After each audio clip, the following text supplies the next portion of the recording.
Before I give this lady any advice, I have to address this situation as a whole. This sounds like a 90-day fiancé situation gone bad. One of these duty booty passport bros done bagged a foreigner and got them over to the States just to flip the script. This sumbitch knew he was nasty. So nasty that there wasn't a woman in the United States trying to suffer his septic tank mouth having ass. So he cleaned up just enough to visit this lady twice a year for 5 years, married her, and got her to relocate for the sake of love just so he could introduce her to his landfill of a lifestyle. Welcome to Perspective and another episode of Unqualified Advice. In this edition, we have 6 situations. One where a wife's husband's hygiene is terribly out of control and she doesn't know how to handle it. And another where a boyfriend found his girlfriend's oversized sex toy and he's struggling to cope. I'll give my unqualified advice on those scenarios and more. Be sure to get in the comments and share your perspectives. If you like this video, give it a thumbs up, and as always, do subscribe. Without anything further, let's get into the first scenario. Here's the situation. A 29-year-old woman wants to know how she needs to address her 30-year-old husband's personal hygiene. They've been together for 5 years, but only recently started living together when she moved to the United States on a visa. Before that, they only visited each other about twice a year. The main concern she has with his hygiene is fecal matter. Hey, so listen, I get this nigga how, look at his fucking drawers. Where this shit at? Look at his fucking drawers. Do you see that shit? It's not just one part. Look at these fucking drawers. Oh my God. Look at this shit. That's fucking trifling. Niggas is... It's so bad to where she not only can see it in his underwear, but when he wears light colored pants, she can see it as well. She even noticed that there was a smidge of poo on their sofa after they had sex one evening. Another concern is his oral hygiene. She says his breath has become so bad that she has to remind him to brush his teeth, and even then, he sometimes just doesn't do it. He doesn't like to shower, and she doesn't say much until she thinks his body odor will become noticeable to others. He's apologetic about it and says that he's never really taken good care of his hygiene. His mother took care of that up until he was about 12 years old. Then she passed away, and so from then until now, he's lived his life this way. She suggested taking a bath and that he should use a washcloth to clean his crevices instead of just showering, but that was triggering for him and the conversation went nowhere. She simply can't cope with the poo everywhere and is asking how she should approach this situation as sensitively as possible while making it clear that this is a non-negotiable. Before I give this lady any advice, I have to address this situation as a whole. This sounds like a 90-day fiancé situation gone bad. ¿Qué pasó? Pues cuénteme. Maí super cochino. Si supieras. No, pues que te bota la ropa por todos lados, como un niño. Se tiró un pedo adelante mío y eruta ahí como encima de uno. Entonces eso como que, ay, no, ay.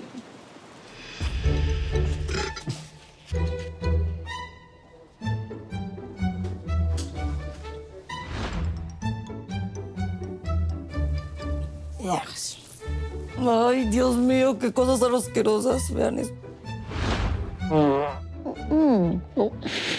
No. No me gusta. One of these duty booty passport bros done bagged a foreigner and got them over to the States just to flip the script. This sumbitch knew he was nasty. So nasty that there wasn't a woman in the United States trying to suffer his septic tank mouth having ass. So he cleaned up just enough to visit this lady twice a year for 5 years, married her, and got her to relocate for the sake of love just so he could introduce her to his landfill of a lifestyle. Ma'am, the only thing you could do is get a psychiatrist involved at this point. The only valid explanation is that there's some sort of mental condition. Perhaps he suffers from Diogenes syndrome. This particular syndrome is named after the Greek philosopher Diogenes. People with this condition often neglect their personal hygiene, and some even resort to isolation and hoarding. There might be some sort of unhealed trauma or post-traumatic stress that he's just never dealt with. So start there. Then if you find that that's not the case, file for divorce, and get the hell out of there. I know that seems a bit extreme, but you're literally taking shit, and I don't suggest that anybody just sit around and take shit. This man is not likely to change at 33 years of age without some sort of professional help. Here's the situation. This young man couldn't find the charger to his headset. Knowing that the charger to his girlfriend's vibrator was a suitable substitute, he decided to use that instead. When he went to get the charger, he found a massive dildo that he says is literally as big as his forearm. He was shocked because even though she has a few vibrating assistants that they use together from time to time, he was unaware that she had a dildo at all, let alone one that big. Even though it's just a toy, the fact that it's so big is turning him off and leaves him wondering if he himself is even enough and he doesn't know what to do. I say talk to her about it. Tell her how it makes you feel, and hopefully there's some sort of explanation that can help you move past it. But some things you just can't unsee, and unfortunately the neuralizer from Men in Black is a fictional device, so there's no way for your memory to be wiped. I am just a figment of your imagination.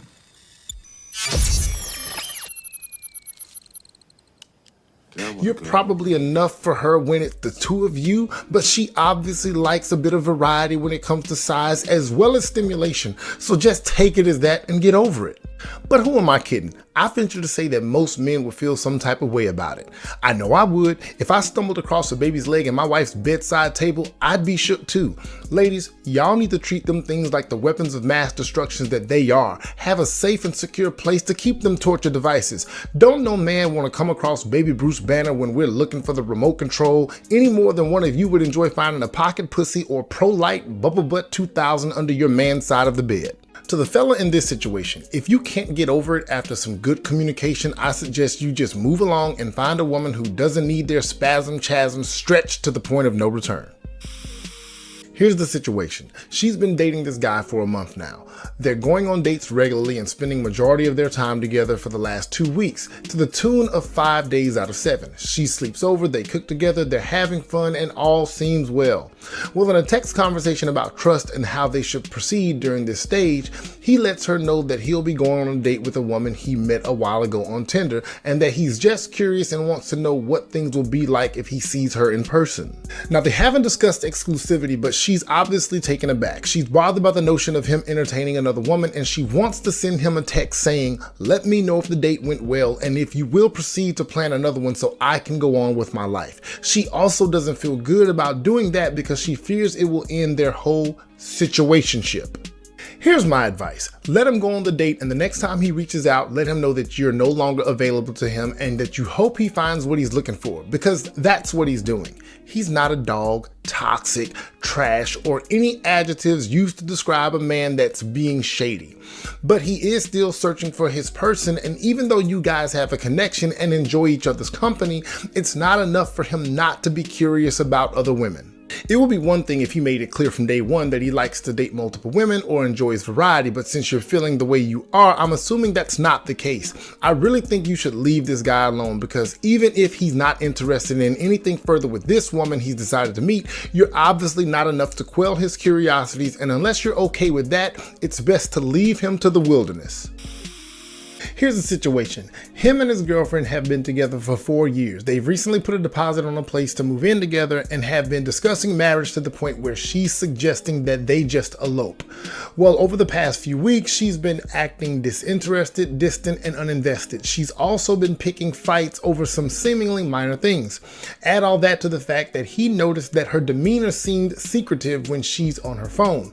She positions her body to where he can't see what she's doing, and she shields her screen whenever he's in close proximity. He takes note and decides that it might be worthwhile if he goes through her phone. And you guessed it, he found exactly what he was looking for. She's been on the dating app Hinge and is conversing with several men in attempts to meet up and or go on dates. What's twisted is that she's been accusing him of doing the same thing. He's at an impasse because he's so invested in their relationship and is seeking advice on how he should proceed. To me, this is relatively simple. You find a way to blow off that steam. You're understandably heated, and if you approach her while your emotions are at their peak, you'll miss an opportunity for the best way to end this relationship. And yes, I mean end this relationship, but it's not just that you do it, it's how you do it as well. You first make mention of her supposed suspicions of you stepping out on your relationship. Follow that up by telling her that she was obviously projecting because she's been the one seeking others outside of your commitment, and that since she broke your commitment, that the relationship is irrevocably broken, and in spite of your love for her and all that you've invested, that you will no longer be accessible to her in any way, shape, or form, and that she should have a nice life in your absence. Don't listen to any explanation and don't linger for a moment. You leave her where she stands. You walk out the door, you go cry in the car, and you drive out of her life. It's best that you do all of this after you've made sure that there are no items at her residence for you to collect, and that anything that she had at yours has been left at her door. You do this at her place so you can walk away as opposed to having to throw her trifling ass out. Here's the situation. 37-year-old married woman with 2 children was out with her work colleagues and ran into her ex-husband. When she saw him, he was with 2 women to whom he referred to as his girlfriends.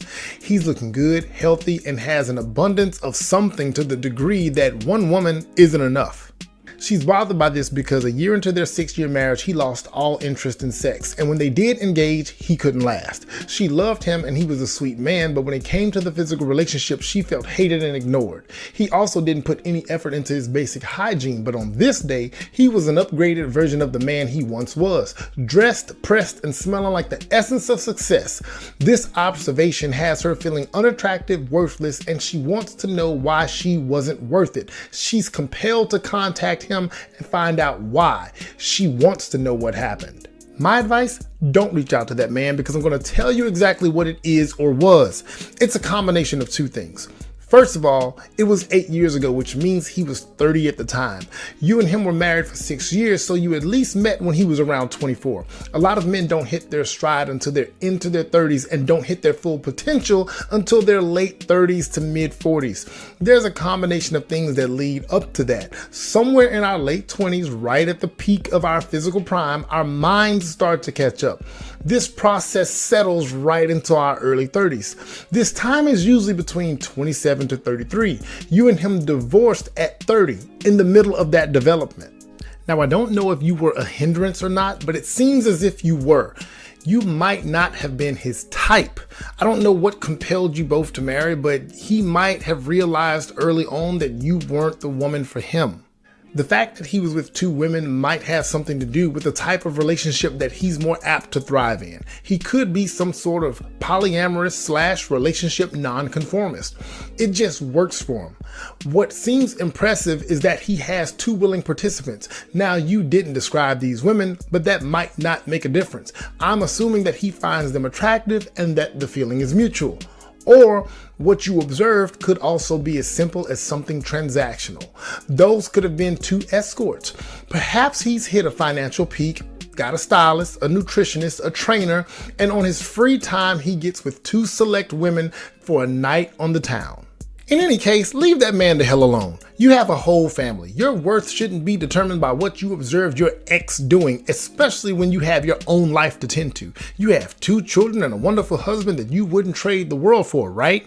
On the flip side, if you want to partake in something debaucherous, reach on out and see if you can sample the goods.